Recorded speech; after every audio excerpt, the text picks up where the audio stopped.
మన ప్రభువు రక్షకుడు నజరేయుడైన యేసుక్రీస్తు నామములో మీకు అందరికీ శుభాభివందనములు తెలియజేసుకుంటా ఉంటున్నాం. అమ్మ అందరికీ వందనాలమ్మా. బాగున్నారు అందరూనే? గత వారము చాలా మంది ఎక్కడికి వెళ్ళారు? మధ్యలో ఊర్లు వెళ్ళారు. చాలామంది చాలా ప్రాముఖ్యమైనటువంటి మరి వారికి ఊరికి వెళ్ళి అలాగే మందిర ప్రతిష్ఠ కూడా మనం చాలామంది వెళ్ళారు. చాలా సంతోషము. మరి ఈ రోజున దేవుడు చక్కటి వర్తమానాన్ని మన కొరకు దాచిపెట్టి ఉంటారు. కాబట్టి వర్తమానాన్ని మనకు వెళ్ళే ముందు ఒకసారి గత వారంలో మనం ఏం విన్నాము? గత వారంలో ఏం విన్నాము? మనమందరము కూడా ఎవరికైనా జ్ఞాపకం ఉన్నదా? గత వారంలో మన అంశం ఏంటంట? దేవుని యొక్క దక్షిణ హస్తము. దక్షిణ హస్తము ఏ విధంగా దీవించబడతామో, తన హస్తము ద్వారా ఈ భూమి మీద ఉన్నటువంటి ప్రతి ఒక్క ప్రజలకును తన యొక్క బిడ్డలకును ఏ విధంగా తన హస్తము తోడు ఉంచారో అవన్నీ కూడా మనము తెలుసుకుని ఉన్నాము. మరి దినమున మనము చక్కటి వాక్య భాగాన్ని ఈ సామెత గ్రంథంలో చదువుకుని ఉన్నాం. ఎన్నో సామెత గ్రంథంలో చదువుకున్నాము? 20వ సామెతల గ్రంథంలో 6 నుంచి దాదాపుగా 30 వచనాలు మనము ఇక్కడ చదువుకుని ఉన్నాము. దానిలో ఒక మాటను నేను జ్ఞాపకం చేస్తూ ఉంటున్నాను. ఆ మాటను మనము చదువుకునే ముందు 27వ వచనములో 20వ అధ్యాయము 27వ వచనము, నరుని ఆత్మ యెహోవా పెట్టిన దీపము, అది అంతరంగములన్నీ శోధించను. చాలమ్మా. ఈ యొక్క ఆత్మ, నరుడి యొక్క ఆత్మ ఎవరు పెట్టారటమ్మా? యెహోవా పెట్టినట్టే దీపము. ఈ దీపం ఆత్మ దీపముతో పోల్చారు. గమనించండి, చాలా చోట్ల దీపం ఆరిపోయింది అంటారు. ఏమంటారు? దీపం ఆరిపోయింది అంటారు. అంటే దీపం ఆరిపోయిందని అంటే అర్థం ఏంటి? ఆ ఇంటిలో ఒక పెద్ద మనిషి చనిపోయాడు. ఆరిపోయిన దీపం కాస్త ఆ దేవుడిచ్చేటువంటి ఆత్మను దీపముతో పోల్చాడు. అందుకే ఆ దీపము, అందుకే ఒక సామెత ఉంది, ఇంటికి ఇల్లాలే చెప్పాలా? నీకు బాగా తెలుసు కదమ్మా. ఇంటికి ఇల్లాలే దీపం అంటారు. అంటే దీపం అంటే తను తెల్లవారులు లేచి ఆ ఇల్లాలు తన పరిచర్య కొనసాగిస్తుంది. ఎవరు లేచినా లేకపోయినా కూడా తెల్లవారుజామున లేచి ఇల్లాలు, ఒక స్త్రీ తను చక్కబెట్టుకుంటారు. సాయంత్రం రాత్రంత వరకు కూడా ఆమె కనిపెట్టుకుంటూ సామెతల గ్రంథము 30 అధ్యాయంలో మనం 31వ అధ్యాయంలో మనం చూసినట్లయితే అక్కడ స్త్రీ గురించి చక్కగా రాయబడేది. ఈ రోజున చూడండి, ఈ దీపము ఆరిపోకుండా, అందుకే దేవుడు అన్నాడు, నువ్వు ఇశ్రాయేలుకు దీపముగా ఉంటావు అన్నాడు. ఎవరిని అన్నాడట? మోషేని దేవుడు అన్నాడు. ఇశ్రాయేలుకి ఒక దీపం వలె నువ్వు ఉంటావు, వాళ్ళు రక్షిస్తావు. అందుకే మోషేను దేవుడు గొప్ప అద్భుతముడు. ఆయన యొక్క చేతి కర్రదల హస్తము ద్వారా అనేక చక్కటి కార్యాలు దేవుడు చేసి ఉన్నారు. నిజంగా ఆత్మ, ఈ ఆత్మను బట్టి అది అంతరంగములన్నీ శోధిస్తుందట. మన అంతరంగములో ఉన్నటువంటి ప్రతిదిని శోధించేది ఆత్మ అన్న కదా. చాలా మంది శోధి చెప్తూ వచ్చారు. చనిపోయిన తర్వాత ఆత్మ వచ్చేసి మీ మీదకి ఆ ఆత్మ శోధి చెప్తారట, శోధిస్తూ ఉంటుందట. ఆ విధముగానే చనిపోయినటువంటి కోరికలు తీరక తను మధ్యలోనే చనిపోయి, మరి పరిశుద్ధ గ్రంథంలో మనం చూస్తూ ఉంటాం సౌలు యొక్క స్థితిలో, సౌలు యొక్క రాజ్యంలో సౌలు శోధిగా వచ్చిన తర్వాత తను చెప్పించుకున్నాడు, తన దురాత్మ వారిలోకి వెళ్ళిపోయిందట. అట్లా కాకుండా ఈ ఆత్మ శోధించాలంటే ఈ ఆత్మ మనల్ని ఈ ఆత్మ ఎప్పుడు కూడా పరిశుద్ధంగా ఉంటుందట. దేవుడు ఇచ్చేటువంటి ఆత్మ ఎప్పుడు కూడా ఇది ఎప్పుడు పరిశుద్ధంగానే ఉంటుందట. కానీ మన శరీరముతో చేసేటువంటి పనుల ద్వారా, మన శరీరం యొక్క కోరికల ద్వారా, మన మనస్సు ద్వారా ఎప్పటికప్పుడు ఆ ఆత్మ మనల్ని ఏం చేస్తుందట? శోధిస్తూ ఉంటుందట. అందుకే శోధించబడినప్పుడే నువ్వు సువర్ణమై మారిపోతావట. ఈ శరీరములో ఉన్నటువంటి మనస్సును శోధించాలంటే ఆత్మ చేసే కార్యాలు చాలా అద్భుతమండి. అందుకే ఆయన ఆరాధించేవారు ఆత్మతోనూ సత్యముతోనూ ఆరాధించబడ్డారు. ఈ రోజున అంతరంగమైనటువంటి భావములు బట్టి ఈరోజు మనం ప్రాయశ్చిత్తం చేసుకోవాలి. గత వారములో బల సంస్కారములలో మనము ప్రతి వారములో కూడా మనం ఏం చేసుకుంటున్నామమ్మా, మన శరీరాన్ని నలగొట్టుకుని దేవుడికి మన ప్రాయశ్చిత్తముగా మన పాపములో ఒప్పుకొని మనం దేవుడి సన్నిధిలో మనం ఏం చేస్తామంట, ప్రాయశ్చిత్తముగా చేసుకుంటున్నాం. ప్రాయశ్చిత్తం అంటే ఏంటి తెలుసా మీకు? ప్రాయశ్చిత్తం అంటే ఏంటి? ఒప్పుకోలు, ప్రాయశ్చిత్తపడాలి. ఆ రోజున ప్రాయశ్చిత్తము ఆ పూర్వకాలములోనంట ఒక మనిషి పాపం వలన ప్రాయశ్చిత్తం చెయ్యాలి అని అంటే రాయబడిన మాట ఏంటో చూద్దామా? ఈరోజు చూద్దాం. అది నిర్గమ కాండములో చూడండి, ఆ యొక్క వాక్యాన్ని మనం ధ్యానిద్దాం. చూడండి, ప్రాయశ్చిత్తానికి దేవుడు ఒక చక్కగా ఒక నిర్వచనం పెట్టాడు. ప్రాయశ్చిత్తం జరగాలి, ఈరోజు ప్రాయశ్చిత్తం జరగాలి అని అంటే నిర్గమకాండము 30 అధ్యాయములో 10వ వచనంలో మనం చూసినట్లయితే, మరియు అహరోను సంవత్సరమున ఒకసారి అమ్మా ప్రాయశ్చిత్తమైనటువంటి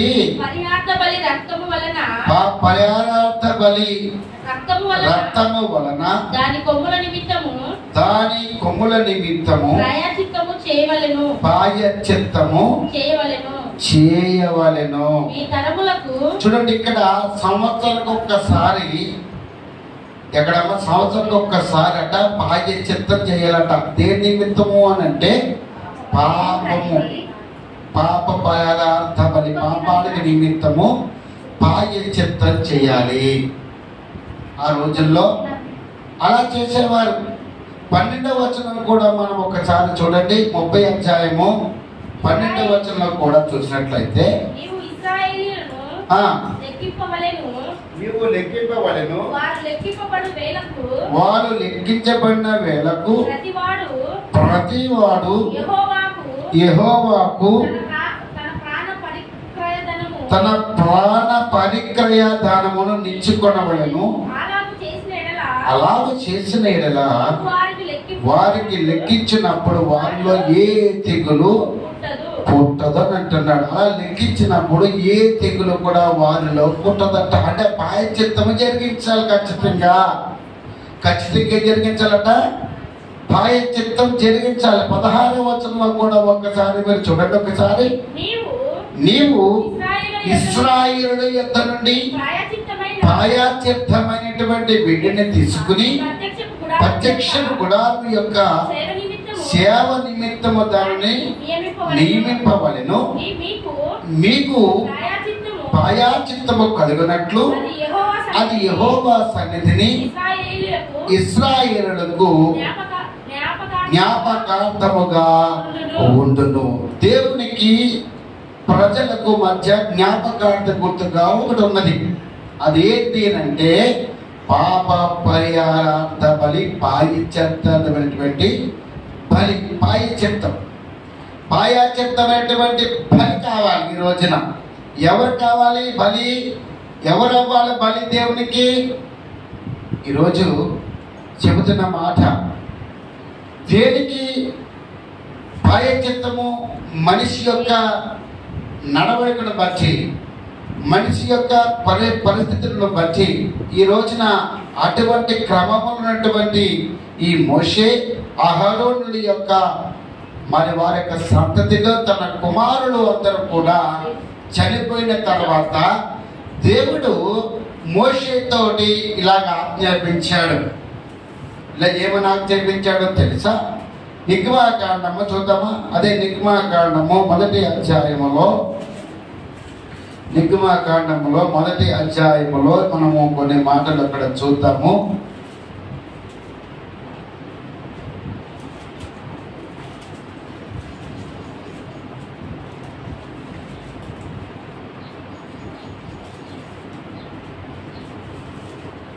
మరి లేవియాకాండం 1వ అధ్యాయం చూద్దాం. లేవియాకాండం 1వ అధ్యాయము 1వ వచనం చూద్దామా.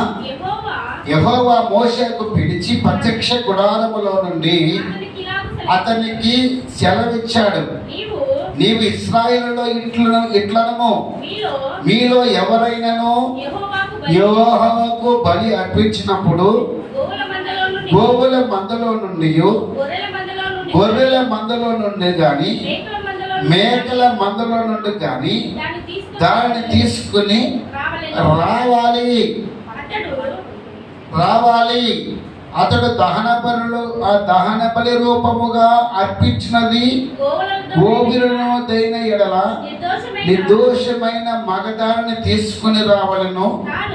తాను యెహోవా సన్నిధిని అంగీకరింపబడినట్లు ప్రత్యక్షపు గుడారము యొక్క ద్వారమునకు దానిని తీసుకుని రావాలి. అతడు దహన బలిగా అర్పించు పశువు తల మీద తన చెయ్యినుంచబడెను. అతని నిమిత్తము పాయాచిత్తము కలిగినట్లు అది అతని పక్షముగా అంగీకరింపబడును. దేవునికి మహిమ కలుగును గాక. ఈ వాక్య లేఖనములో మనము ఒకసారి వినినప్పుడు, ఆలోచన చేసినప్పుడు, ఇక్కడ చూడండి, మగవి కావాలి. దేవుడికి ఏం కావాలట? మగవి. ఏమి కావాలి మగవి అని అంటే, ఇక్కడ చూచారు కదా, నిర్దోషమైనటువంటి గొర్రెల మందలో నుండి గొర్రెలను, మేకల మందలో నుంచి మేకలను, గోవుల మందల నుంచి గోవుల, నిర్దోషమైనటువంటి పశువులు కావాలి. నిర్దోషమైనటువంటి ఏం కావాలమ్మా? ఎందుకు నిర్దోషమైనటువంటి కావాలి? ఎందుకు దహన బలి? ఈ రోజున ఆలోచన చేసినట్లయితే ఈ లోకంలో చాలా మంది దహన బలులు అర్పిస్తూ ఉంటున్నారు. ఎక్కడికి వెళ్ళినా, ఏమి చేసినా, ఏమి చూసినా అక్కడ పెద్ద పెద్ద మేకలను, గొర్రెలను, దూడలను వధిస్తూ ఉంటున్నారు. దేని కొరకు? పాపం పోతుందా పాపం? పూర్వకాలంలో దేవుడు చెప్పిన రీతిగా ఆ దినములలో చెప్పినటువంటి ఒక ప్రత్యక్షమైనటువంటి నిదర్శనం వారికి చూపించి, ఈ విధంగా చేస్తే మీ పాపాలు పాప పరిహారార్థమైనటువంటి మీ శాపాల నుంచి తొలగించబడతారన్నారు. చెప్పి తర్వాత ఏం చేశారో తెలుసా? అయ్యో, మీరు ఆలోచన చేసుకుంటారేమో, మన గురించి ఒక పశువు వధించబడతా ఉన్నది, ఒక మూగజీవి వధించబడతా ఉన్నది, ఒక మగజీవి చనిపోతా ఉన్నది.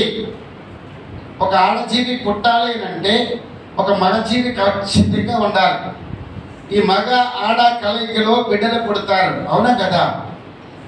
సంతానాభివృద్ధి చెందాలి అంటే మేకలకు కానీ, పశువులకు కానీ, జంతువులు కానీ, లేదా మనుషులకు కానీ పురుషుడు మగవారు కావాలి. ఈరోజు చూడండి, అటువంటి నిర్దోషమైనటువంటి పరిశుద్ధమైనటువంటి మగ పశువులన్నీ కూడా నా దగ్గరికి తెండి అన్నాడు. తెచ్చిన తర్వాత ఏం చేయమన్నాడట? చేతులుంచి ఏదైతే వధించిపోతున్నావో తన తల మీద చేతులుంచి ప్రార్థన చేసి దేవునికి ప్రతిష్ఠించాలి. ఈ రోజున అటువంటి ప్రతిష్ట ఆర్పణముగా దేవుడు ఆయన చెబుతున్న మాటను బట్టి ఒకసారి చూద్దామా? ఈ పశ్చాత్తాపమైనటువంటి బలి సంఖ్యాకాండములో ఒకసారి ఆలోచన చేద్దాము. సంఖ్యాకాండములో 35వ అధ్యాయంలో 33వ వచనములో ఈ పాయిచత్తమైనటువంటి బలి ఎందుకు అవసరమై ఉన్నది? మీరు దేశమును అపవిత్రపరచకూడదని, నరహత్య దేశమును తీసుకున్నాం. అపవిత్రపరచును కదా, దేశములో చిందిన రక్తము నిమిత్తము చిందించిన వాని రక్తము వలననే చిత్తము కలుగును. ప్రాయశ్చిత్తము కలుగును. దేవునికి మహిమ కలుగును గాక.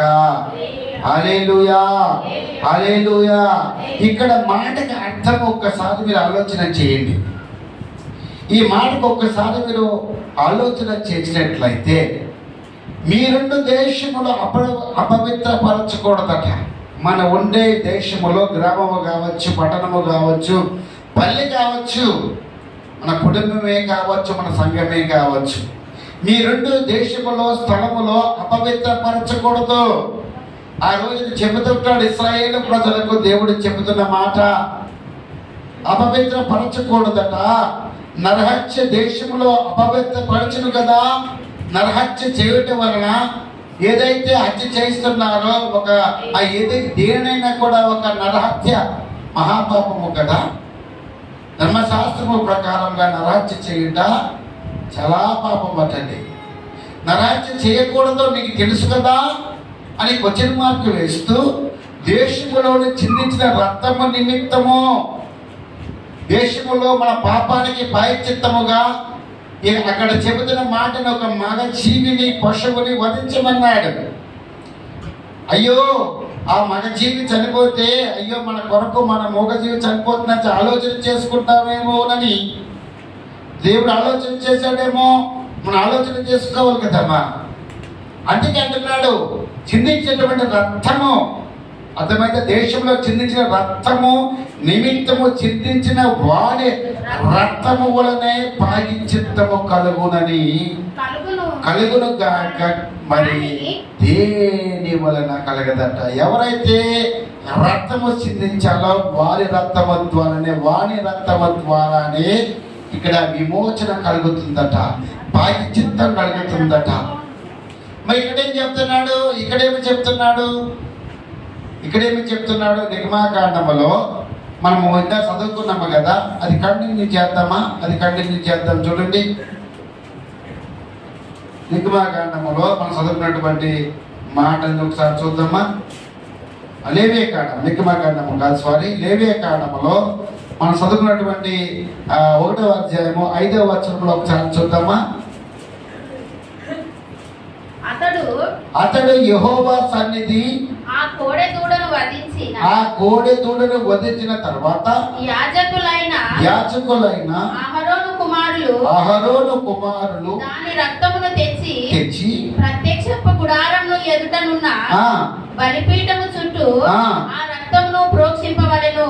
అప్పుడు అతడు దహన బలి రూపమైన ఆ పశు చర్మము ఒలిచి దాని అవయవములను విడదీసిన తరువాత యాజకుడైన అహరోను కుమారులు బలిపీఠము మీద అగ్ని ఉంచి ఆ అగ్ని మీద కట్టెలను చక్కగా పేర్చవలెను. అప్పుడు యాజకులైన అహరోను కుమారులు ఆ అవయవములను, తలను, కొవ్వును బలిపీఠము మీదనున్న ఈ అధ్యాయం అంతా కూడా చెబుతా ఉన్నది ఏ విధంగా దహన బలి అర్పించాలి, ఏ విధంగా పశు మాంసాన్ని తెచ్చి దేవునికి అర్పించాలి అని చెప్పి ఈ అధ్యాయం అంతా కూడా చెబుతున్నది. ప్రియమైన వాళ్ళారా, ఇదంతా ఎందుకు నేను మీతో చెబుతున్నాను గల కారణం ఏంటి అంటే, ఆ రోజున దేవుని వాడి రక్తము అని ఇక్కడ రాయబడ్డది. ఎవరి రక్తము ద్వారా చిందించబడితేనే అది పాప విమోచన. మనం చదువుకున్నాము కదా, దేని రక్తము చేతనే ప్రాయశ్చిత్తము కలుగుతున్నది.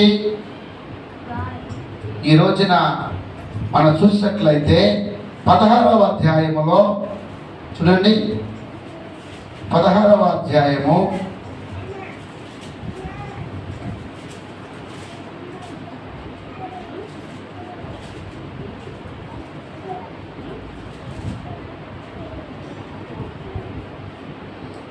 లేవియకాండము 16వ అధ్యాయము ఒక్కసారి మనము మొదటి నుంచి ఒక్కసారి చూసినట్లయితే, అహరోను ఇద్దరు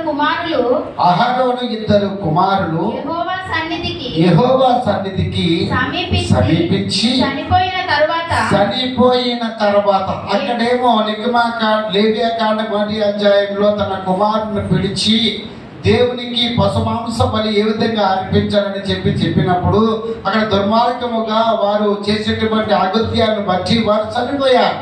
ఈ 16వ అధ్యాయంలోకి వచ్చినప్పుడు వారి సంతతి వారు చనిపోయారు. అహరోను ఒక్కడే మిగిలాడు.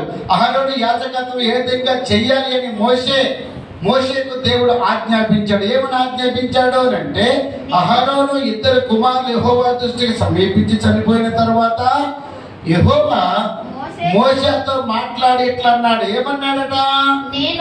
నేను కరుణాపీఠము మీద మేఘములలో కనపడదును గనుక నీ సహోదరుడైన అహరోను చావుగా ఉండినట్లు అంటే మనస్సు మీద కరుణాపీఠం మీదటువంటి అడ్డతెరలోనికి ఎల్లప్పుడూ రాకూడదని అతనితో చెప్పుము. ఇలాగా ఎప్పుడు కూడా అక్కడికి రాకూడదు, చాలా జాగ్రత్తగా ఉండాలి, మీ తమ్ముడితో మీరు చెప్పండి అని మోషేకి ఇక్కడ చెప్పినప్పుడు అతడు పాప పరిహారార్థములుగా ఒక కోడె దూడను దహన బలిగా ఒక పుట్టేడును తీసుకుని వీటిలో పరిశుద్ధ స్థలములోనికి రావాలి. అతడు ప్రతిష్ఠిత యొక్క సొక్కాయి తొడుగుకుని తన మానమును సన్ననార లాగును తొడుగుకుని సన్ననార దట్ట కట్టుకుని సన్ననార బాగా పెట్టుకుని వాడను అని ఏమేమి చేయాలో పరిశుద్ధ ఆ యొక్క స్థలములోకి వచ్చినప్పుడు తను ఏ విధంగా వస్త్రమును ధరించాలో అహరోనికి దేవుడు చెబుతున్నాడు మోసే ద్వారా. ఈ రోజున మనము కూడా దేవుడి సన్నిధిలోకి వచ్చిన మనము ఏమేమి ధరిస్తున్నాం? అందుకే నరుడి యొక్క ఆత్మ యెహోవా పెట్టే దీపాన్ని మనం కాపాడుకోవాలి. ఈ దీపాన్ని కాపాడుకోవాలంటే మన యొక్క జీవితమును, మన వస్త్రమును, మన శరీరమును, మన యొక్క ప్రతిదిని కూడా దేవునిలో ఏం చేసుకోవాలి? మనము భద్రపరుచుకోవాలి. సజీవ యాగంగా పాయచిత్తముగా ఆయన ఏ విధంగా చెప్తుండో ఆ విధంగా తన మందిరంలో మనము నిలబడి కూర్చుని ఆయన ఆరాధించాలి. ఎలాగా? పరిశుద్ధులుగా, పరిశుద్ధంగా ఆచరించాలి. ఎలా పడితే అలాగా వచ్చేయకూడదు. దేవుడి యొక్క మందిరం అంటే భయంకరమైనటువంటి స్థలం. ఈ స్థలంలో కూర్చున్న నీవు నేను మనమందరము కూడా ఆయనకి భయభక్తులు కలిగి ఎప్పుడు కూడా సాష్టాంగంగా వణుకుచు సాష్టాంగ నమస్కారం చేయాలట. ఆ రోజున దూడ బలి, ఆ యొక్క లేత మేకని గొర్రెని బలి అయిపోయిందేమో. ఈ రోజున మనందరి కొరకు వాని రక్తము చేత కాదు, ఆయన రక్తము చేతే పాయచిత్తం కలగడానికి ప్రభుని యేసుక్రీస్తు వారు ఈ లోకానికి ఆయనే వచ్చాడట. దేవుడికి మహిమ కలుగును గాక. ఈ రోజున చూడండి, అటువంటి ఏ విధంగా ఆ దహన బలి అర్పించాలి, దేవుడి దగ్గర ఏ విధంగా పరిశుద్ధంగా ఉండాలని అహరోనికి దేవుడు చెబుతా ఉంటున్నాడు మోషే ద్వారా. ఈ రోజు చూడండి ఇక్కడ ఏ విధంగా ఆయన ఉండాలి అని అంటే 5వ వచనంలో చెప్తాడు, ప్రతి వస్త్రమును కడుకు నీళ్లతో దేహము కడుక్కొని వాటిని వేసుకుని మరియు అతడు ఇశ్రాయేలు సమాజము నొద్ద నుండి పాప పరిహారార్థ బలిగా 2 మేక పిల్లలను దహన బలిగా ఒక పొట్టేలును తీసుకుని రావాలి. ఇక్కడ చూడండి, ఇక్కడ ఏమంటున్నాడు? ప్రతి ఒక్క ప్రజల ఎదుట, ఇశ్రాయేలు యొక్క సమాజ మందిరం ఎదుట ప్రజల మందిరం అందరు చూస్తుండగా 2 మేక పిల్లలను తీసుకురావాలట. అలాగే ఒక పొట్టేలును తీసుకొని రావాలట. ఎక్కడ తీసుకురావాలట? చూడండి, అహరోను తన కొరకు పాప పరిహారార్థ బలిగా ఒక కోడెను అర్పించి తన నిమిత్తము ఒక ఇంటి వారి నిమిత్తము ప్రాయశ్చిత్తము చేసి ఆ 2 మేక పిల్లలను తీసుకుని వచ్చి ప్రత్యక్షపు గుడారం యొక్క ద్వారమునొద్ద యెహోవా సన్నిధిని వాటిని వంచబడను. ఎక్కడ వంచాలమ్మా? ఎక్కడ వంచాలట? ప్రత్యక్షపు గుడారము యొక్క ద్వారము దగ్గర. వదకు తెగబడినటువంటి గొర్రెలు, మేక పిల్లలు దేవుని యొక్క ప్రత్యక్ష గుడారములో అని తెచ్చి అక్కడ ఉంచాలట. ఉంచిన తర్వాత అక్కడ ఏం జరుగుతుందో తెలుసా? ఒకసారి ఆలోచన చేద్దాం. ఈ వాక్యాన్ని బట్టి మనము ఈ యొక్క మందిరంలోకి వచ్చే ముందు ఒక మాట ఉంది పరిశుద్ధ గ్రంథంలో. లోపలికి వచ్చినప్పుడు మీరు దీవించబడతారు, వెలుగులకి వెళ్ళినప్పుడు, బయటికి వెళ్ళినప్పుడు మీరు దీవించబడతారు. ఏ విధంగా దీవించబడతాం మనం? ఏ విధంగా దీవించబడతాం మనం ఈ రోజున ఆలోచన చేయండి ఒక్కసారి. ఏ విధంగా దీవించబడతామో మనము దేవునికి ఇవ్వవలసినటువంటి బాధ్యతమైన బలి మనం అర్పించాలి. ఇన్ని కానుకలు అడుగుతలేదు, ఈ అది ఇది చేయమని అడుగుతలేదు. కానీ ప్రభువు వారు అంటున్నారు ఈ రోజున నీవు ప్రభువునికి సజీవయాగంగా అయిపోవాలట. దేవుడికి మహిమ కలుగును గాక.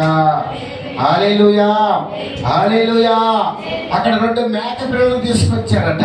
ఆ 2 మేక పిల్లలను కూడా దేవుడి యొక్క ప్రత్యక్ష గుడారము ద్వారములతో ఉంచారట. ద్వారము వద్దనే ఉంచారు, లోపలికి ఇంకా తేలేదు. ఆలోచన చేయండి, లోపలికి ఇంకా తేబడలేదు, బయటనే ద్వారము దగ్గరే ఉంచబడ్డాయి. ఎందుకు ఉంచబడ్డాయి అని అంటే ఇక్కడ చూద్దామా, వాక్య లేఖనంలో చూద్దాం ఒకసారి. చూడండి 8వ వచనం. అప్పుడు అహరోను యెహోవా సన్నిధిని వాటిని ఉంచవలెను. అప్పుడు అహరోను యెహోవా పేరట ఒక చీటీని, విడిచిపెట్టే మేక పేరట ఒక చీటీని, ఆ 2 మేకల మీద 2 చీట్లను వేయవలెను. ఆ 2 మేకల మీద 2 చీటీలు తీసుకుని, ఒకటేమో విడిచిపెట్టిన మేక. జాగ్రత్తగా వినాలి వాక్యం. అలాగమ్మా, విడిచిపెట్టినటువంటి మేక అనే చిట్టి రాసి వేయాలి. రెండవదిగా ఏ మేక మీద యెహోవా పేరట చీటీ పడునో ఆ మేకను అహరోను తీసుకుని వచ్చి పాప పరిహారార్థ బలిగా అర్పించవలెను. ఏ మేక మీద విడిచిపెట్టుట అనే చీటీ పడునో దాని వలన ప్రాయశ్చిత్తము కలుగునట్లు దానిని అరణ్యములో విడిచిపెట్టుటకై యెహోవా సన్నిధిని దానిని ప్రాణముతోనే ఉంచబడను. దేవుడికి మహిమ కలుగును గాక. హల్లెలూయా, హల్లెలూయా. ఈ వాక్య లేఖనములో 2 మేకలు ప్రత్యక్ష గుడారం ఎత్తుకు తీసుకుని వచ్చినప్పుడు 2 చీట్లు వేశారట. ఒక మేక మీద ఏ వేశారట? ఒక చిట్టి వేశారు. ఏమి చిట్టి వేశారట? విడిచిపెట్టే మేక. ఏ మేకమ్మా? ఏదైతే విడిచిపెట్టే మేక, మంచిగా రాబడింది కదా. విడిచిపెట్టుట అని ఒక చిట్టి వేస్తారట. విడిచిపెట్టే మేక అని ఒక చిట్టి వేస్తే ఏ చిట్టి ఏ మేక మీద వస్తుందో ఆ మేకను తీసుకుని వచ్చి, చిట్టి రాలేదేమో ఆ మేకనేమో ఎక్కడి నుంచి వచ్చి బలి అర్పించాలట. ఏదైతే చిట్టి విడిచిపెట్టే మేకను చిట్టి వచ్చిందో ఆ మేకను తీసుకొచ్చి ఎక్కడ పెట్టాలంట? అరణ్యంలో వదిలిపెట్టాలంట. అసలు ఈ 2 మేకలు ఏంది? ఎవరు ఈ 2 మేకలు? ఎందుకు 2 మేకల ద్వారా ఈ రోజున ఈ అహరోను ప్రత్యక్ష గుడారము ముందే ద్వారము ముందే నిలబడినటువంటి మేకలు ఎవరు? అందుకే విడిచిపెట్టుట. ఏమిటమ్మా చెప్పాలి ఇక్కడ? విడిచిపెట్టుట అనే 1వ అంకి వేసి ఫుట్నోట్లో ఏమనుందట అక్కడ? అమ్మా చెప్పాలి.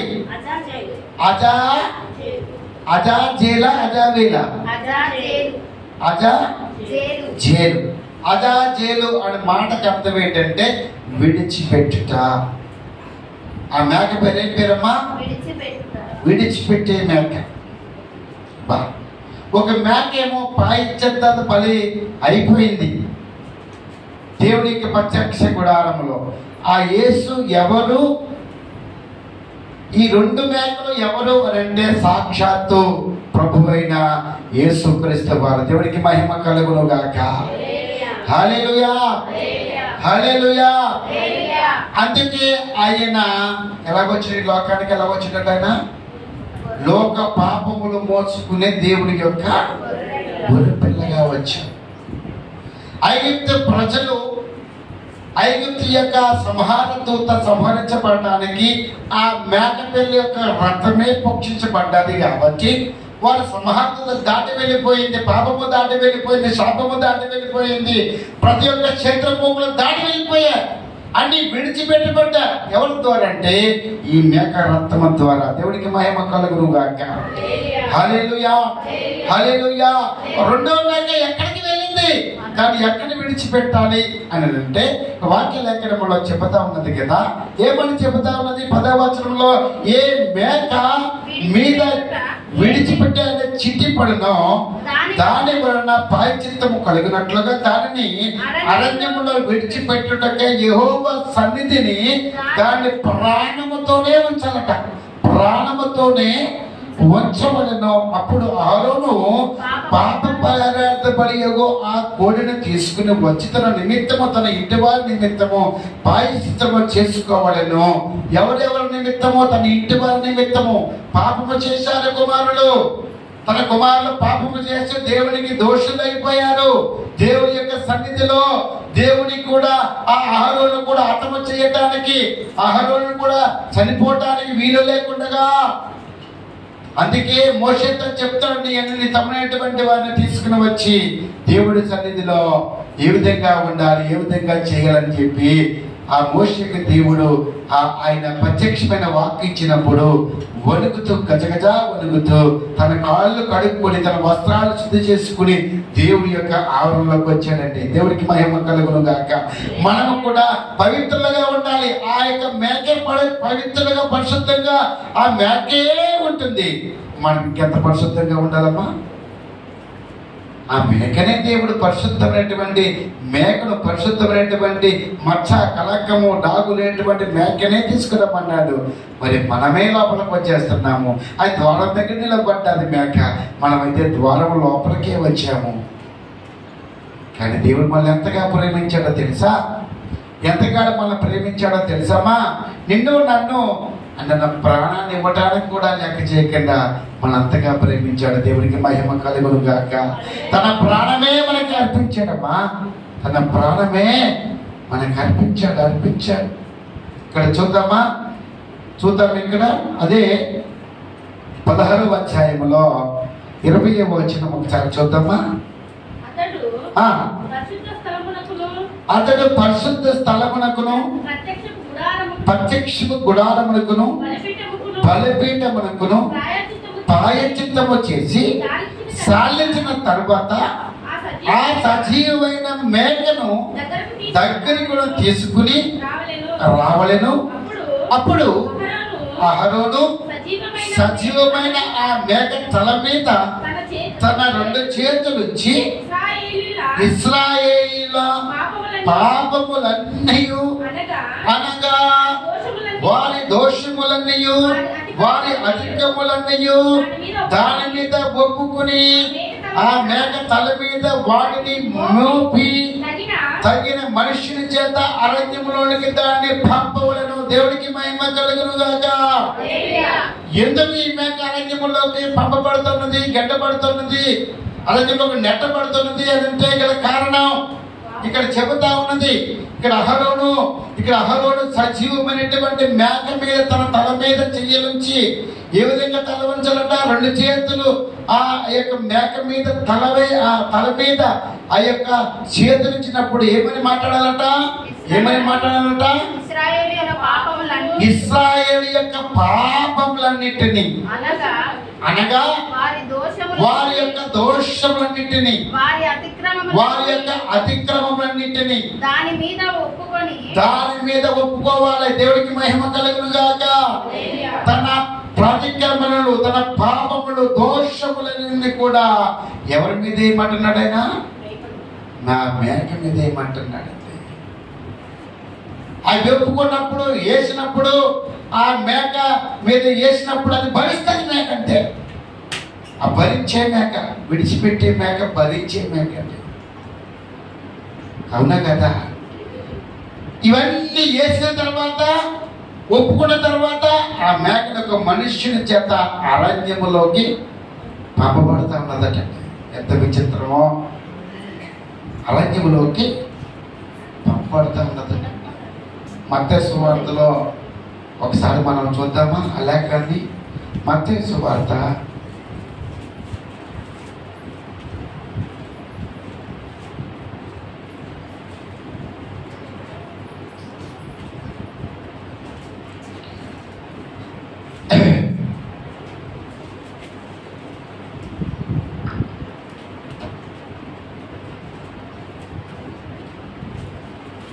16వ అధ్యాయము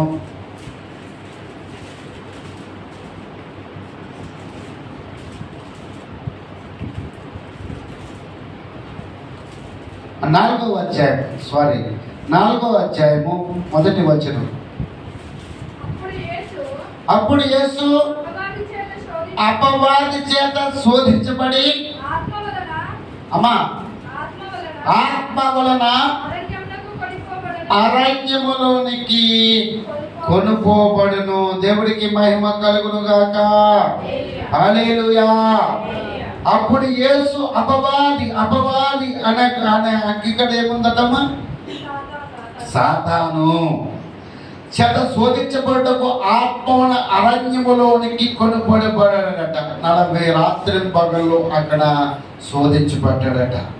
ఎందుకు ఈ మేకను అరణ్యంలోకి విడిచిపెడుతున్నారు?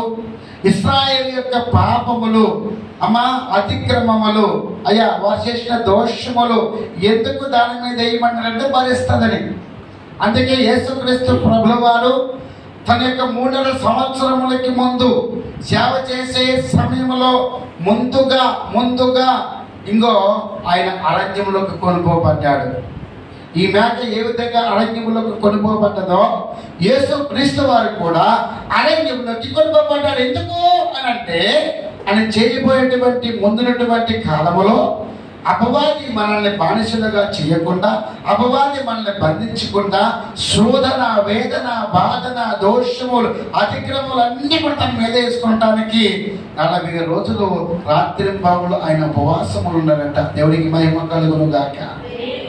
ఆయన ఉపవాసం ఉండి ఆ సాతాను యొక్క అపవాది యొక్క తంత్రముల చేత చితకగొట్టి, తన తలను చితగొట్టి మళ్ళా ఆయన ఏమయ్యాడట? జయశీలుడుగా ఈ లోకంలో 3.5 సంవత్సరములు మంచి సేవ చేశాడండి. దేవుడికి మహిమ కలుగును గాక. విడిచిపెట్టబడిన మేక ప్రభుకి సాదృశ్యంగా ఉన్నది.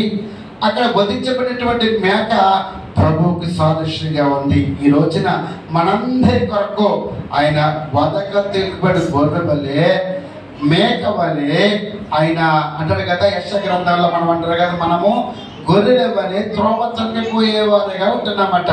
అంటే చూడండి, త్రోవ తప్పిపోయేవారుగా ఉండకుండా త్రోవ మీద తన యొక్క మార్గంలో నడిచే బిడ్డలుగా ఉండాలని ఆయనే భరించాడు మొత్తం అంతా కూడా. ఏం భరించాడు? మత్తయి సువార్త 4వ అధ్యాయంలో ముందుకు ఒకసారి మనం చూసినట్లయితే ఆయన ఏం భరించాడట? శోధన భరించాడట. ఏం భరించాడట? ఆ 3వ వచనంలో ఆ శోధకుడు ఆయన దగ్గరికి వచ్చి, నీవు దేవుడి కుమారుని రాళ్ళ రొట్టెలుగా చేసుకోమని ఆజ్ఞాపించాడట. అందుకు ఆయన ఏమన్నట? మనుషుల యొక్క రొట్టె వలన మాత్రమే కాదు కానీ దేవుడి యొక్క నోటి నుండి వచ్చి ప్రతి మాట వల్ల నేను జీవిస్తాను. దేవుడి మాట ద్వారా జీవించాలి. మనము దేవుడి మాట ద్వారా జీవించాలంటే దేవుడి మాట మనకు కావాలి. దేవుడి మాట కావాలి అంటే అపవాది వడిలో మనం ఉండకూడదు. అపవాది వడిలో మనం ఉండకూడదు అంటే మనం ప్రాయశ్చిత్తమైనటువంటి బలి దేవుడికి అర్పించాలి. ఆ రోజుల్లో వారు బలి అర్పించేవాళ్ళు. ఈ రోజున దేవుడి అర్పించబడుతుందండి. ఈ దేహమే దేవునికి ఆలయం. అందుకే 51వ సంకీర్తనలో చెప్తున్నాడు కదా, దహన బలులు, నైవేద్య బలులు నేను కోరను కానీ నీ విరిగి నలిగిన హృదయమే దేవుడికి ఇష్టమైనటువంటి బలి అర్పణ బలులు అంటున్నాడు. ఈరోజు అటువంటి బలిని అర్పించాలి. ఎటువంటి బలి కావాలండి ఈ రోజున? అటువంటి బలి కావాలంటండి. విడిచిపెట్టాలి. కొన్ని విడిచిపెట్టాలి. ఏం విడిచిపెట్టాలమ్మా చెప్పాలి. మనం ఆ విధంగా మేకను ఏ విధంగా అరణ్యంలోకి విడిచిపెడితే ఇశ్రాయేలు యొక్క దోషములు, అతిక్రమములు అన్ని కూడా దాని మీద ఒప్పుకున్న తర్వాత అరణ్యంలోకి ఏ విధంగా విడిచిపెడితే తన పాపము ద్వారా అన్ని కూడా తన మీద వేసుకుని తన పాపమంతా కూడా తన మీద వేసుకుని మనందరి కొరకు ఆయన సిలువలో రక్తాన్ని కార్చాడు. మరలా రక్తము కాల్చవలసి వచ్చింది. ఆ మేక కూడా చనిపోవలసి వచ్చింది మనందరి కొరకు. అరణ్యంలోకి వెళ్ళిన మేక కూడా మరలా పాప పరిహారార్థ బలి మనందరి కొరకు మరలా చనిపోవలసి వచ్చిందండి. ఈ రోజున ఏం విడిచిపెట్టాలి? కొన్ని పాయింట్లు చెప్తారు. ఏం విడిచిపెట్టాలి? ఆది కాండములో 12వ అధ్యాయంలో మనం అక్కడ 1-4 వచనాలు మనం చూస్తే అక్కడ ఒక వ్యక్తి ఏం విడిచిపెట్టాడట. దేవుడు ఏం చెప్పాడు, ఒక మనిషిని చెప్పాడు, నువ్వు విడిచిపెట్టి నా దగ్గరికి రా, నువ్వు దీవించబడతావు, నువ్వు ఆశీర్వదించబడతావు, నీ యొక్క బంధువులు, నీ కుటుంబము, నీ వంశం అంతా కూడా నేను వర్ధిల్లింపజేస్తానన్నాడు దేవుడు. ఈ రోజున ఆ విధముగా అక్కడ చెప్పిన మాట ఒకసారి చూద్దామా. యెహోవా నీవు లేచి నీ దేశము నుండి, నీ బంధువుల యొద్ద నుండి, నీ తండ్రి ఇంటి వద్ద నుండి బయలుదేరి నేను నీకు చూపించినటువంటి దేశమును వెళ్ళుము, నిన్ను గొప్ప జనముగా చేసి నిన్ను ఆశీర్వదించి నీ నామమును గొప్ప చేయుదును, నీవు ఆశీర్వాదముగా నుందువు, నిన్ను ఆశీర్వదించు వారిని ఆశీర్వదించేస్తాను, నేను దూషించిన వారిని శపిస్తాను, భూమి యొక్క సమస్త వంశములన్నీ నీ యందు ఆశీర్వదించబడినట్లను అబ్రహాముతో అనగా యెహోవా అతనితో చెప్పిన ప్రకారము అబ్రహాము వెళ్ళెను. దేవుడికి మహిమ కలుగును గాక. దేవుడు చెప్పాడు విడిచిపెట్టురా అన్నాడు. ఎవరు విడిచిపెట్టురన్నాడట? నీ బంధువులని, నీ స్నేహితులని, పశుమందని, నీ యొక్క ఆస్తిని అంత వదులుకురమ్మన్నాడు.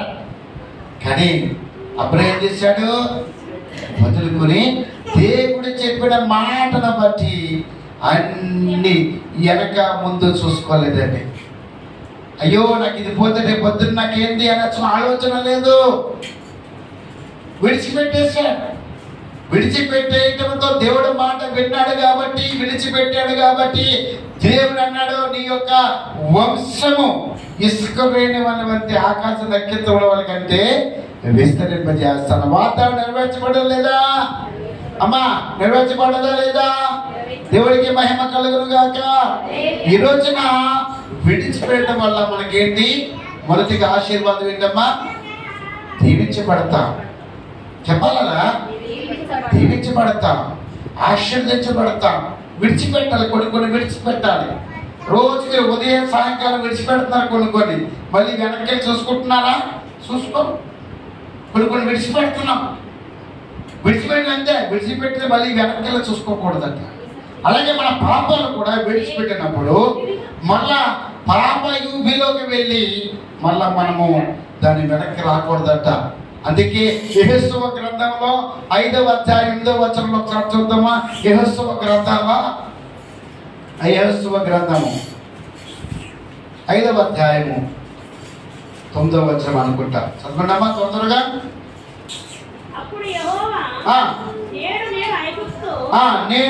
నేడు ఐగుప్తు అవమానము నీ మీద ఉండకుండా దొర్లించి వేసి ఉన్నాను అని యెహోషువతో అని అన్నాడు. అందుచేత నేటి వరకు ఆ చోటికి గిల్గా అని పేరు వచ్చిందటండి. ఎలా వచ్చిందని పేరట? నేను ఐగుప్తు అవమానాన్ని నీ మీద ఉండకుండా దొర్లింపజేశాను. ఐగుప్తులోనే ఉన్నావు, కష్టాలు పడ్డావు, నష్టాలు ఎన్నో ఇనుపకలుపులోనే ఉన్నావు. అయినప్పుడు నిన్ను తీసుకుని కనాని యొక్క చక్కటి పాలు తేనె ప్రపంచ దేశముని తీసుకుని వచ్చాను, తోడుకుని వచ్చాను. అయినప్పటికీ నువ్వేం చేస్తున్నావు? అవమానం మళ్ళా జ్ఞాపకం తెచ్చుకుంటున్నావు. దొల్లింపజేశాను. అయితే మరలా నీవు వెనకగా చూడకు. తొలిసారి దొల్లించబడ్డా, పాపంలోంచి శాపంలోంచి నువ్వు దొల్లించబడతా, మారుమనసు పొందావు. పొందిన నువ్వు మళ్ళా వెనక ఐగుప్తు దేశానికి మళ్ళీ వెళ్ళిపోకు. మళ్ళీ శాపంలోంచి, పాపంలోంచి, ఆ యొక్క ప్రత్యేక అతిక్రమంలోంచి నువ్వు మళ్ళా వెనక్కి వెళ్ళిపోకు. నువ్వు ఎప్పుడైతే దొల్లించబడ్డావో, ఎప్పుడైతే ముందుకు నేను దేవుడు నేను తీసుకుని వచ్చాడో, నువ్వు అది జ్ఞాపకం తెచ్చుకో తప్ప వెనకటి సంగతులన్నీ మర్చిపో. నేను పలానా అది చేశానండి, ఇది చేశానండి, నేను ఇప్పుడు మారిపోయానండి. మళ్ళీ అదెందుకు నీకు? మారిపోయిన తర్వాత మారుమనసు పొందిన తర్వాత మళ్ళీ అది నీకు ఎందుకు? నేను అప్పుడంటే అలాగుండేవాడిని, ఇప్పుడు ఇలాగున్నానండి. చాలా మంది అంటా ఉన్న మాట అది. అవసరం లేదా మాటలు? కానీ దేవుడు విడిచిపెట్టమన్నాడు, విడిచిపెట్టేయాలి. అబ్రహాం విడిచిపెట్టాడు. ఆయన ఆశీర్వాదం పొందాడు. దేవుడికి మహిమ కలుగును గాక. హల్లెలూయా. యోసేపు 39వ అధ్యాయంలో అక్కడ ఒకసారి మనం చూసినట్లయితే ఆ 11వ వచనం మనకు బాగా తెలుసు. యోసేపు ఏం విడిచిపెట్టాడట?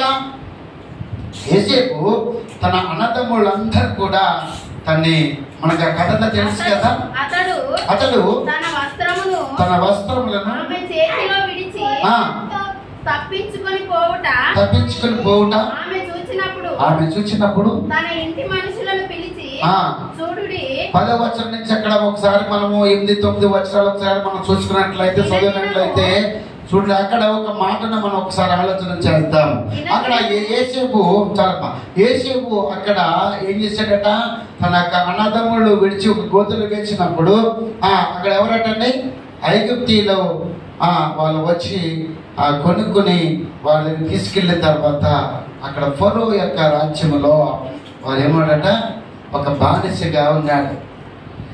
కానీ ఫరో యొక్క స్థితిని బట్టి, యోసేపు యొక్క స్థితిని బట్టి, తన ప్రార్థన నమ్మకాన్ని బట్టి, తన విశ్వాసాన్ని బట్టి తనను యజమానుడు ఏం చేశాడట? చక్కగా ఆయన రాజ్యములో చోటించాడట. ఇంక ఈ రాజ్యాన్ని కాపాడుకో, ఈ రాజ్యాన్ని కాపాడుకో, ఈ రాజ్యం ప్రతి ఒక్కరి ప్రజలను కాపాడుకో అని చక్కటి కలభావంతో చక్కగా ఆ యొక్క మనస్సును దోచుకున్నటువంటి వ్యక్తి ఆయన ఎవరట? రూపవంతుడట. ఆయన యోసేపు రూపవంతుడును సుందరుడై ఉన్నాడు. అటు తర్వాత అతని యజమాని యొక్క భార్య యోసేపు మీద కనువేసి తనతో శయనించమని చెప్పాడు. చాలా ఈ కథ మనకు బాగా తెలుసు కదా. యజమాని యొక్క భార్య యోసేపు మీద రూపవంతుడిగా ఉన్నాడు, సౌందర్యవంతుడిగా ఉన్నాడు, చక్కటి వాడిగా యోసేపు కనపడతా ఉన్నాడమ్మా. అందుకే యోసేపుకి పేరు అర్థం ఏంటంటే ఫలించని కొమ్మ అని. ఫలించిన కొమ్మ. ఈరోజు చూడండి, యోసేపు యొక్క విషయంలో తనకి యజమానుడైనటువంటి భార్య కనువేసి రమ్మని పిలిచిందట. కానీ యోసేపు ఏం చేశాట? అని దేవుడి యందు భయము భక్తి కలిగి ఉన్నాడు కాబట్టి విడిచిపెట్టి పారిపోయాడట. హల్లెలూయా, హల్లెలూయా. శాంతి వచ్చిందిరా బాబు అంటే చాలా మంది ఎగురుతా ఉంటారు తప్ప, కానీ యోసేపు చూడండి ఎంత నమ్మకమైన వాడు. ఎవరు చూడలేదు అనుకుంటున్నాడేమో, కానీ నా దేవుడు నన్ను చూస్తూ ఉంటున్నాడు, నా దేవుడు నన్ను చూస్తూ ఉంటున్నాడు. నేను నమ్మకంగా నా యజమానికి ఉన్నాను. నా యజమానికే కాదు, నన్ను పుట్టించిన తండ్రికి కూడా నేను నమ్మకంగా ఉండాలి. నా యజమానికే కాదు, నన్ను పుట్టించినటువంటి దేవుడికి నేను నమ్మకంగా ఉండాలి, తండ్రికి నమ్మకంగా ఉండాలి అని ఒక నిబంధన చేసుకుని ఉన్నాడు. విడిచిపెట్టేది ఏంటట? పారిపోయేటట. పాపము చేత పారిపోయినటువంటి వ్యక్తి యోసేపు. విడిచిపెట్టేలేదమ్మా. విడిచిపెట్టాడా? శాంతి వచ్చింది, విడిచిపెట్టేశాడా? ఆ ఛాన్స్ కూడా విడిచిపెట్టి దేవుడికి భయపడి వెళ్ళిపోయాడు. దేవుడికి మహిమ కలుగును గాక. అలాగే ఎలీషా కూడా పిలిచినప్పుడు కూడా అక్కడ మనము మొదటి రాజుల గ్రంథంలో తన ఉన్నటువంటి 12 అరకలు విడిచిపెట్టి 12 అరకలు దున్నుతున్నప్పుడు ఆ యొక్క చేను విడిచిపెట్టేసేసి 12 అరకలు అని అంటే 20 ఎకరాలట. 12 ఇంటూ ఈ 12 అరకలు అంటే 24 అమ్మా. 24 ఎకరాలు విడిచిపెట్టేసేసి దేవుడి పనికి వచ్చేసాడట. దేవుడికి మహిమ కలుగును గాక. ఇది విడిచుండగా నా తల్లికి తండ్రికి ఒక మాట చెప్పాలి, నా అన్నదమ్ముల ఇంటి వారికి నేను మాట చెప్పి వచ్చేస్తాను అని చెప్పి మరలా ఇంటి దగ్గరికి వెళ్ళి ఇంకో నన్ను దేవుడు పిలుచుకున్నాడు, ఇంకో నేను విడిచానే ఆ యొక్క ఏమంటే పొలాన్ని అరకలను విడిచిపెట్టి దేవుడి పనిలోకి వచ్చేసినట్ట. దేవుడికి మహిమ కలుగును గాక. అలాగే మనకు బాగా తెలిసే యోహాను సువార్త 4వ అధ్యాయము 28వ వచనంలో మనం అక్కడ చూసినట్లయితే అక్కడ కూడా ఒక సమరయ స్త్రీ ఏం విడిచిపెట్టిందట? ఆ స్త్రీ తన కొండను విడిచిపెట్టి ఊరిలోనికి వెళ్ళి మీరు వచ్చి నేను చేసినవన్నీ నేను చేసినవన్నీ నాతో చెప్పిన మనుషులకు చూడండి ఈయన క్రీస్తు కాడా అని ఆ ఊరి వారితో చెప్పగా వారు ఆ ఊరిలో నుండి బయలుదేరి ఆయన యొద్దకు వచ్చిచుండెను. చాలా అక్కడ చూడండి, సభస్త్రీ ఏం చేసిందట?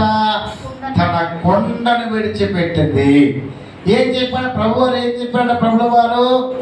నీ భర్తను నీకున్నటువంటి వారు నీ వారు కాదు. తన పాపపు బ్రతుకును విడిచిపెట్టిందండి.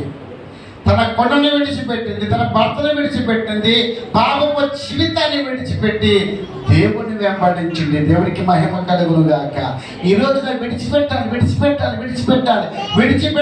ప్రాయశ్చిత్తం. ఇది మన అందరి కొరకు ఎలాగైతే అరణ్యంలోకి విడిచిపెట్టబడిందో మేక, ప్రభువు యేసుక్రీస్తు వారు మన కొరకు ఆయన బలిగా అర్పణముగా అయిపోయాడు. మనం కూడా ఈ రోజున ప్రభువు వారికి సజీవ యాగంగా అయిపోవాలంట. ఇలాగ మనము పరిశుద్ధ గ్రంథాల్లో అనేక విషయాల్లో మనం చూస్తూ ఉంటుంటే, శిష్యులు కూడా ఆ ప్రభువు వారు పిలిచినప్పుడు వలలు విడిచిపెట్టారట. పామరులైనటువంటి శిష్యులు ఏమంటే వారందరూ కూడా ప్రభుని పిలుచుకున్నప్పుడు వారు ఏం చేశారంట? మొదటగా రాలేదు. వాళ్ళు చేపలు పడుతున్నప్పుడు వాళ్ళు పిలిచినప్పుడు ఒకసారి వెళ్ళారు, మరలా వచ్చేసారు. వాళ్ళు రాత్రంతా శ్రమ పడ్డారు, ఒక శ్రమ అయినా పడలేదు. వాళ్ళు యేసుక్రీస్తు వారు వచ్చారు. ఆ వలలు పిగిలిపోయిన ఎత్తుగా చేపలు పడ్డాయి. చూసి ఆశ్చర్యపోయి ఆయన మాటలు విని ఆయన వెంబడించారు. ఆ వలలు విడిచిపెట్టి యేసుక్రీస్తు వారిని వెంబడించి యేసు కోసమే హతసాక్షులు అయిపోయారండి. ఈ రోజు నీవు నేను కూడా ఆ యేసుక్రీస్తు వారు మనం చేసినటువంటి పనులు కాదని విడిచిపెట్టమంటుందా? మన పాప రోత జీవితాన్ని విడిచిపెట్టమంటున్నాను నేను. దేవుడు ఇచ్చినటువంటి పనిని విడిచిపెట్టమంటలేదు. ఆ పనుల ద్వారానే దేవుడిని మనం ఆరాధించాలి, స్తుతించాలి, ఆయన నామాన్ని గణపరచాలండి. పౌలు కూడా సౌలుగా ఉన్నప్పుడు అనేక మందిని ఆయన హింసించాడు. ఆయన హింసకుడు ఆయన పేరే రాయబడ్డది తెలుసా? పరిశుద్ధ గ్రంథంలో హింసకుడు రాయబడ్డదని. భ్రష్టుడైపోయాడు సౌలు. పౌలుగా దేవుడు మార్చుకున్నప్పుడు తన అంత ఆస్తిని అంతా కూడా ఇదంతా కూడా పెంటగించుకున్నాడట. సొలొమోను కూడా ఏ విధంగా వ్యర్థము అని ఏ విధంగా ఆఖరి సమయాల్లో అన్నాడో, ఈ పౌలు కూడా లాభాన్ని నష్టంగా ఎంచుకున్నాడటండి. ఒంటరి జీవితాన్ని జీవించి ఆయన దేవుడికి సాక్షాత్తుల యొక్క దేవుని యొక్క స్వరూపముగానే పోయాడు. నన్ను పోలి నడవని క్రీస్తు నేను పోలి నడుస్తున్నాను, పోలి మీరు నడవండి అన్నట్లుగా దేవుని పోలి నడిచినటువంటి వ్యక్తిగా అయిపోయాడండి. ఎందుకంటే ఆయన లోకాన్ని విడిచిపెట్టాడు. మంచి ధనవంతుడు, పేరు కలిగిన వాడు, సమర్థుడు, మంచి యుద్ధ నౌకరి, నేర్పరి అన్ని విడిచిపెట్టేశాడు. దేవుడి కొరకు వచ్చేసాడండి. ఈ రోజున మనం ఏమి విడిచిపెడుతున్నాం? దేవుడి దగ్గర రావడానికి మనకి ఏంటి ఆటంకం? ఏంటి ఏమి విడిచిపెట్టిన రోజున ఏమి విడిచిపెట్టలేకపోతున్నామండి? మరి విడిచిపెడుతున్నావా? విడిచిపెట్టలేకపోతున్నాం. కొన్ని విడిచిపెట్టలేకపోతున్నాం. వస్తున్నాం కానీ కొన్ని విడిచిపెట్టలేకపోతున్నామండి. దేవుడి దగ్గర విడిచిపెట్టాలి ఖచ్చితంగా. ఆఖరిగా నేను చెప్తున్నాను, మనకు విశ్వాసం లేనిటువంటి మనము ఎబ్రీ రాసినటువంటి పత్రికలో 12వ అధ్యాయము 2వ వచనం చదువుకుందాము ఒక్కసారి. ఎందుకు మనము విడిచిపెట్టలేకపోతున్నామో తెలుసా? మనమందరము కూడా ప్రతి భారమును సులువుగా చిక్కులు పెట్టు పాపమును విడిచిపెట్టి. అబ్బా, ఎంత చక్కటి మాట అండి. అక్కడ అందరూ ఒకసారి తీస్తారా మాటను? అందరూ ఒక్కసారి బైబిల్ పరిశుద్ధ గ్రంథంలో ఒకసారి చూస్తారు మీరు. చక్కటి మాట కదా అది. 12:2 అందరూ ఒకసారి తీద్దాం ఒక్కసారి. అందరూ కలిసి ఒక్కసారి దాన్ని ఒకసారి చూద్దాం. ఒకసారి మనలను ఆవరించున్న మనము కూడా ప్రతి భారమును సులువుగా చిక్కులు పెట్టు పాపమును విడిచిపెట్టి విశ్వాసమునకు కర్తయు దానిని కొనసాగించేవాడునైన యేసుక్రీస్తు వైపు చూచుచు మన ఎదుట వచ్చబడిన పందెములో ఓపికతో పరిగెత్తుదము. ఆయన తన ఎదుట వచ్చబడినటువంటి ఆనందము కొరకై అవమానమును నిర్లక్ష్య పెట్టి సిలువను సహించి దేవుని సింహాసనం యొక్క కుడి పార్శ్వమున ఆసనుడై ఉన్నాడు. మీరు అలసటలు పడకయు మీ ప్రాణములు విసక్తి ఉన్నట్లుగా పాపాత్ములు తనకు వ్యతిరేకముగా చేసిన తిరస్కారమంతయు ఓర్చుకుని ఆయనను తలంచుకునడి. మీరు పాపముతో పోరాడుటలో రక్తము కారణంతగా ఇంకా దాన్ని ఎదిరింపలేదు. మరియు నా కుమారుడు ప్రభువైన యేసు చేయు శిక్షను తృణీకరింపకము. ఇక్కడ చూడండి చక్కటి మాట. మనల్ని సులువుగా చిక్కులు పెట్టే పాపం విడిచిపెట్టాలట. ఆఖరి మాట ఏంటమ్మా? సులువుగా చిక్కులు పెట్టేస్తారు పాపం. మనల్ని చిక్కులు, అబ్బా చాలా చిక్కులు, నాకు చాలా చిక్కు వచ్చి పడ్డదిరా అంటాం. ఒకసారి మనం అంటాం, చాలా చిక్కు వచ్చి పడ్డదిరా మనకి. అంటే ప్రమాదం, ప్రాణం పోయేంత ప్రమాదం రా సుమి. దేవుడు అంత ప్రాణం పోయే ప్రమాదం నీ మీదుగా ఆయన రప్పించిన సుమి. నువ్వు ఏదైతే విడిచిపెట్టలేదో అది విడిచిపెట్టనట్లుగానే ప్రభువు వారు చెప్తూ ఉంటారు. నీకు ఒక్కొక్క సూచన ఇస్తాడు. అది సిలువుగా చిక్కులు పెట్టేస్తుంది. అది సిలువుగా చిక్కులు పెట్టి నీకే తెలియదు, నాకే తెలియదు. నీకే తెలియదు, నాకే తెలియదు, ఇంకెవరు తెలుస్తుంది? అది సులువుగా పెట్టేస్తుంది చిక్కులు. దేంట్లను దూరిపోతుంది, ఎవరిలో దూరిపోతుంది, ఎంత మంచులను దూరిపోతుందట. సులువుగా చిక్కులు పెట్టేస్తాడ పాపం. ఎందుకంటే దేవునికి భక్తునికి మనుషులకి దగ్గర అవ్వకూడదని. తన యొక్క సాతానుగడ యొక్క పన్నాగం ఏంటో తెలుసా? దేవునికి దగ్గర అవ్వకూడదు, మనిషి రక్షించబడకూడదని, మారు మనసు పొందకూడదని, వీళ్ళు లోకంలో వేరైపోకూడదని. లోకంలో వేరైపోతే ఇక పాపం ఎవరు చేస్తారో? వీళ్ళందరూ కూడా పాపాన్ని విసర్జించేసి దేవునికి తన హృదయం అర్పించేస్తే నాకెవరో అని సాతానగాడు సిక్కులు పెట్టేస్తూ ఉంటాడట. ఆలోచన చేయండి అమ్మా. ఈ రోజున ఈ వాగ్దానము, ఈ మేక, ఈ విడిచిపెట్టినటువంటి అరణ్యంలో ఉన్నటువంటి మేక ఎవరి కొరకు మొత్తం తన జీవితాంతం దారపోసుకుంది. అంటే అరణ్యంలో ఏమన్నా ఉంటుందా? ఆహారం తింటా ఉంటుందా?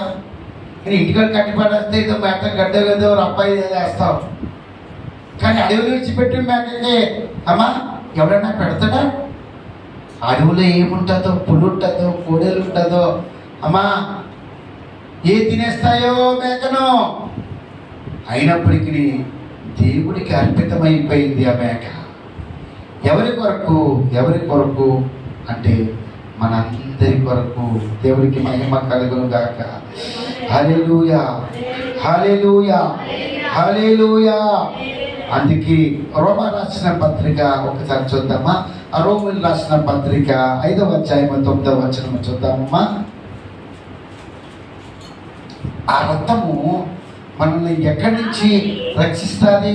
ఆ రక్తం వలన దేవుడు ఆ మేక యొక్క రక్తము ద్వారా మనల్ని ఏ విధంగా రక్షిస్తాడు దేవుడు అని అంటే, కాబట్టి ఆయన రక్తము వలన ఇప్పుడు ఆయన రక్తము వలన ఇప్పుడు మనమందరము కూడా నీతిమంతులుగా తీర్చబడి మరింత నిశ్చయముగా ఆయన ద్వారా ఉగ్రత నుండి రక్షించబడదము. దేవుడికి మహిమ కలుగును గాక. ఎవరి ద్వారా రక్షించబడతాము? ఏ రక్తముతో రక్షించబడతామనంట? యేసుక్రీస్తు యొక్క రక్తము ద్వారానే. సంఖ్యాకాండము 35-33లో మనం చదువుకుందాం కదా. మరొకసారి ఆ మాటను చూద్దామా? దీనికి సంబంధించినటువంటి లేఖనం అది. మీ రెండు దేశమును అపవిత్రపరచకూడదు, నరహత్య దేశమును అపవిత్రపరచుదురు కదా.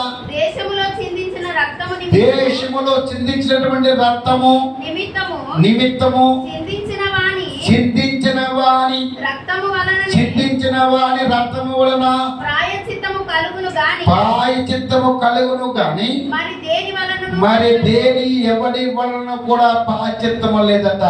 అందుకే చెప్తున్నాడు, రక్తము చిందించకుండా పాప క్షమాపణ లేదు. ఎపిల్ రాసినటువంటి పత్రిక 9:22 అంటాడు, రక్తము చిందించకుండా పాప క్షమాపణ కలగదట. ఈ రోజున పాప క్షమాపణ కావాలంటే రక్తము నీతిమంతులుగా తీర్చబడినటువంటి రక్తమే మన యొక్క ఉగ్రత నుంచి రక్షించబడతాం. ఆ ఉగ్రత నుంచి రక్షించబడాలి అంటే ఈరోజు మనము పాపముడు దేవుని ఎదుట ఒప్పుకోవాలి. అందుకే పాపముతో వచ్చి జీతము మరణం అంటున్నాడు. అందుకే మనం దున్నపడాలి. అందుకే విమోచన క్రమధర్మంగా ఆయన వచ్చినాడు. రోమిలు రాసిన పత్రిక అదే మనం 1:18 మనం చూసినట్లయితే, దుర్నీతి నుండి బతిహీనత నుండి దేవుని మన కోసం పరలోకము నుంచి దిగి వచ్చాడటండి. ఈ రోజున ఈ యొక్క లోకము దుర్నీతిలో ఉన్నది, బతిహీనతలో ఉన్నది, పాపంతో నిండి ఉన్నది. అందుకే దేవుడు పరలోకము నుంచి దిగి వచ్చిన వాడిగా కనబడుతూ ఉంటున్నాడు. దేవుడికి మహిమ కలుగును గాక. హల్లెలూయా, హల్లెలూయా, హల్లెలూయా. లేవియా కాండము 9వ అధ్యాయం 7వ వచనం ఒక్కసారి చదువుదామా? 9వ అధ్యాయం 7వ వచనం.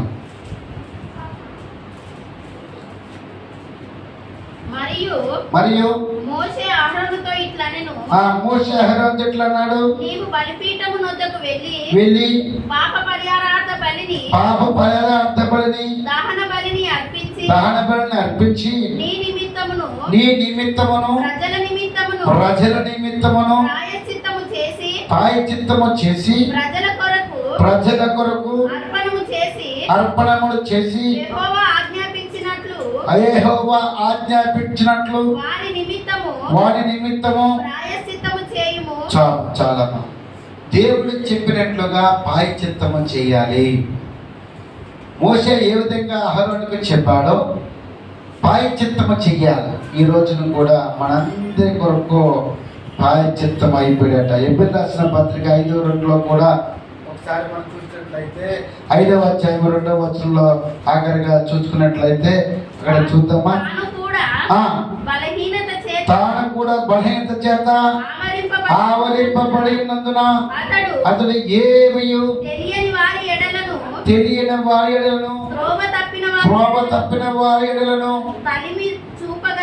తలిమి చూపగలవాడనై ఉన్నాడు. ఆ హేతువు చేత ప్రజల కొరకలేగునే అలాగే తన కొరకును పాపముల నిమిత్తము అర్పణము చేయవాడనై ఉన్నాడు. పాపముల నిమిత్తము అర్పణగా ఆయన ఈ లోకంలో మనందరి కొరకు ఆ అరణ్యములోకి కొనుక్కోబడ్డాడు. ఈరోజు నీవు నేను కూడా ఆయన అర్పణలో మనం ఉండాలి. ఏంటి అర్పణ? ఆయన బలి అర్పణ. పాట రాశాడు కదా, ఏం పడేది? కావాలి బలి అర్పణగా తేవాలి దేవునికి అర్పణగా నీకు పాట రాశారు భక్తులు. ఈరోజు చూడండి, దేవునికి ఒక అర్పణగా మనం ఉండాలి. దేవునికి మహిమ కలుగును గాక. హల్లెలూయా, హల్లెలూయా. అందుకే దేవుడు అంటున్నాడు, మన పాపాలన్నీ కూడా ఎక్కడ వేసాడట? సముద్రంలో వేసేసాడట. మీకా గ్రంథం 7:19 అంటాడు, మన పాపాలన్నీ కూడా సముద్రంలో వేసేసాడట. సముద్రంలో సముద్రంలో ఉండట. అలాగే 103వ కీర్తన 7వ వచనంలో అంటాడు, తూర్పు నుంచి పడమటి ఎంత దూరం ఉంటుందో మన పాపములు కూడా దేవుడు అంత దూరపరిచాడటండి. అంటే ఆ విధంగా మన పాపాలను దూరపరచాలి అని అంటే మనము దేవుడికి సజీవ యాగముగా మన శరీరాన్ని అర్పించాలి. మన ఆత్మ ఎప్పుడు పరిశుద్ధంగా ఉంటుంది. కాబట్టి ఆత్మ శోధిస్తుంది. ఈ రోజు నిన్ను శోధించిందేమో, దేవుడికి బలిగా అర్పణంగా అయిపోవాలి. ప్రాణముతో యెహోవా సన్నిధిలో అర్పణముతో ఉండాలి. కాబట్టి ఒంటరిగా ఉన్న నీవు నేను కూడా అజాచీలుగా విడిచిపెట్టినటువంటి మేకగా మనం ఉండాలి. దేవుడికి మహిమ కలుగును గాక. హల్లెలూయా. తలలు వంచుదాము. ఒకసారి దేవుణ్ణి అడుగుదామా? ఒక్కసారి మనము దేవుణ్ణి అడుగుదామా? విడిచిపెట్టినటువంటి మేక అరణ్యమును ఏ విధంగా విడిచిపెట్టాడో మేము కూడా ఈ రోజున అనేక విషయాలలో మేము విడిచిపెట్టేవారుగా ఉండాలయ్యా. నీకు బాధ్యతముగా మేము ఉండాలయ్యా. నిజమే, నీ యొక్క ఉగ్రతకు మేము లోనవుకున్నట్లుగా మీరు చెప్పిన మాటలను బట్టి కీర్తన గ్రంథం 49:7 మీరు చెప్పిన ప్రకారముగా ఈ రోజున నా తండ్రి మా యొక్క పాపములు ఏ విధముగా అయ్యా మీ మీద వేసుకుని ఉన్నారో మేము కూడా మా పాప భారం అంతా కూడా అయ్యా మేము తొలగించుకుంటున్నామయ్యా. ప్రార్థన పూర్వకంగా ఒక్కసారి దేవుని అడుగుదాము. దేవుని అడుగుదాం.